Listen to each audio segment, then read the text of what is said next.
ایک صحابی اللہ کے رسول اصبت ذنبا عظیما فہل لی توبہ، اللہ کے رسول میں نے بہت بڑا گناہ کیا ہے، میری توبہ ہو سکتی ہے؟ کیا گناہ کیا تھا یہ نہیں بتایا، تذکرہ نہیں ہوا۔ انہوں نے کہا میں نے بڑا گناہ کیا ہے، کیا میری توبہ ہو سکتی ہے؟ آپ نے پوچھا تمہاری ماں زندہ ہے؟ انہوں نے کہا نہیں ماں زندہ نہیں، خالہ ہے؟ اللہ خالہ ہے، فرمایا ان کی خدمت کر لو، اللہ تمہارے گناہوں کو معاف کر دے گا۔ یعنی یہ مقام ماں کا ہے کہ ماں کی خدمت کرنے سے گناہ معاف ہو جاتا ہے، بڑا سے بڑا گناہ معاف ہو جاتا ہے۔ چونکہ ماں نہیں تھی تو ماں کی جگہ خالہ ہوتی ہے، الخالۃ مثل الام، خالہ ماں کی جگہ ہوتی ہے، ماں کی طریقے سے ہوتی ہے۔ تو اللہ کے رسول فرمایا خالہ کی خدمت کر لو، اللہ معاف کر دے گناہوں۔ تو جن کے والدین زندہ ہیں ان کی قدر کریں، ان کی خدمت کریں۔ جن کے والدین دنیا سے تشریف لے جا چکے ہیں وہ کیا کریں؟ وہ کیا کریں؟ ایک صحابی آئے حضرت اللہ کے رسول صلی اللہ علیہ وسلم خدمت میں، قبیلے بنو سلمہ کے، تو انہوں نے کہا اللہ کے رسول اگر کسی کے والدین دنیا سے چلے جائیں تو کیا ایسی کوئی چیز ہے جس سے ہم ان کو ایصال ثواب کر سکیں؟ آپ نے فرمایا 5 بات، ہم نے ارشاد فرمایا 5 باتیں: الصلاۃ علیہما والاستغفار لہما وانفاذ عہدہما من بعدہما وصلۃ الرحم التي لا توصل الا بہما واکرام صدیقہما۔ 5 بات ہم نے ارشاد فرمائی کہ ان کے لیے دعا کرو، ان کے لیے مغفرت کا استغفار کرو، ان کے لیے انہوں نے کوئی وعدہ اگر کیا ہے، کوئی عہد کیا ہے تو اس کے بعد ان کے وعدے کو پورا کرو،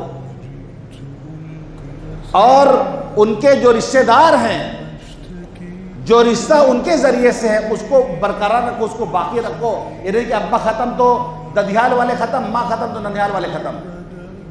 ددیال اور ننیال باپ کے تعلق سے جو رشتہ ہے، ماں کے تعلق سے رشتہ بنتا ہے، اس کو برقرار رکھو۔ وَإِكْرَامُ صَدِيقِهِمَا، ان کے جو دوست ہیں، والدہ کی جو سہیلیاں ہیں، ان کا اکرام کیا جائے۔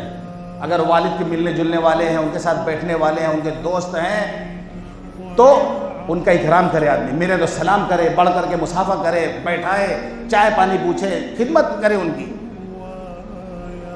تو یہ حق ہے۔ والدین کے انتقال کے بعد بعض اولاد ایسے ہوتے ہیں جو نہایت ظالم ہوتے ہیں، پوری زندگی ماں باپ کو پریشان کرتے ہیں، پوری زندگی ماں باپ کو ستاتے ہیں، جینا دوبھر کر دیتے ہیں وہ۔ اب ماں باپ چلے گئے دنیا سے، اب بعد میں کبھی توفیق ہوئی، افسوس ہوا کہ اب ہم کیا کریں اپنے والدین کے لیے۔ تو اللہ کے رسول صلی اللہ علیہ وسلم فرمایا کہ اگر کوئی نالائق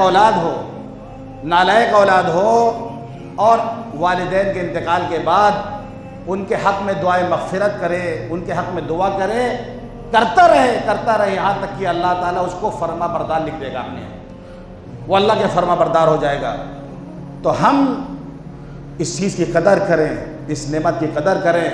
اتنی اہم بات تھی، اسی لیے حضرت لقمان علیہ السلام کی نصیحت کو اللہ نے روک دیا، اور بھی کہ پہلے ماں باپ کے حق کو بتایا، اس کے بعد پھر حضرت لقمان علیہ السلام کی نصیحت شروع ہوتی ہے آخر تک، پھر مسلسل ان کی ایک رکوع تک ان کی نصیحت ہے۔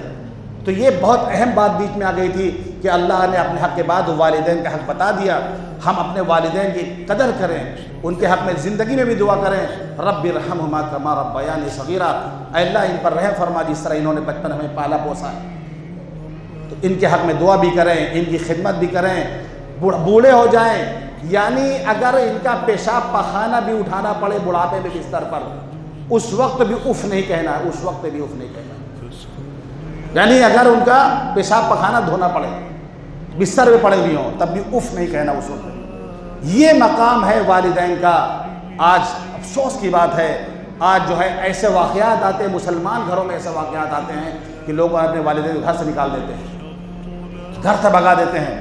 اولڈ ہوم بنائے گئے ہیں باقاعدہ والدین کے لیے کہ بھائی وہاں جا کے داخل کر دو، وہاں جا کے چھوڑ دو، لے جا کر کے وہاں ماں باپ کو چھوڑ۔ یہ یورپ میں ہوتا تھا، آج وہ چیز ایشیا میں ہونے لگی، آج ہمارے ملک میں وہ چیز ہونے لگی۔ بڑی بدقسمتی کی بات ہے کہ جو ہے آدمی اپنے والدین کو پال پوس نہ سکے۔ جس نے ہمیں پال پوس کے بڑا کیا ہے اس کو آدمی کھانا نہ کھلا سکے 2 وقت، یعنی اس کی خدمت نہ کر سکے آدمی۔ بہت افسوس کی بات ہے یہ اس کا نتیجہ بہت خراب ہے۔ اللہ کے رسول نے فرمایا تم اپنے اولاد کے ساتھ نیک سلوک کرو، تمہاری اولاد تمہارے ساتھ نیک سلوک کرے گی۔ یہ تو آپ نے فرمایا، لیکن اس کا اپوزٹ یہ ہے کہ تم نافرمانی کرو گے تو تمہاری اولاد جو ہے نافرمانی کرے گی۔ ایک آدمی اپنے باپ کو کھینچتے کھینچتے لے گیا، گھورے تک لے گیا، باپ نے کچھ نہیں کہا۔ جب اس سے آگے کھینچنے لگا تو باپ نے کہا بیٹا اس سے آگے مت ہم کو کھینچ کر لے جاؤ ورنہ تم ظالم ہو جاؤ گے۔ بیٹے نے کہا گھر سے یہاں تک کھینچ کے لائے تو ظالم نہیں تھے؟ اس نے کہا نہیں، میں بھی اپنے باپ کو یہیں تک کھینچ کے لایا تھا، یہ تو بدلہ ہو گیا، آگے تم کھینچو گے تو پھر تم ظالم ہو جاؤ گے۔ اس کی سزا دنیا میں ملتی ہے، اس لیے اس نعمت کی ہم قدر کریں۔ اللہ تعالی ہم سب کو کہنے اور سننے کی توفیق عطا فرمائے۔ وآخر دعوانا الحمدللہ رب العالمین۔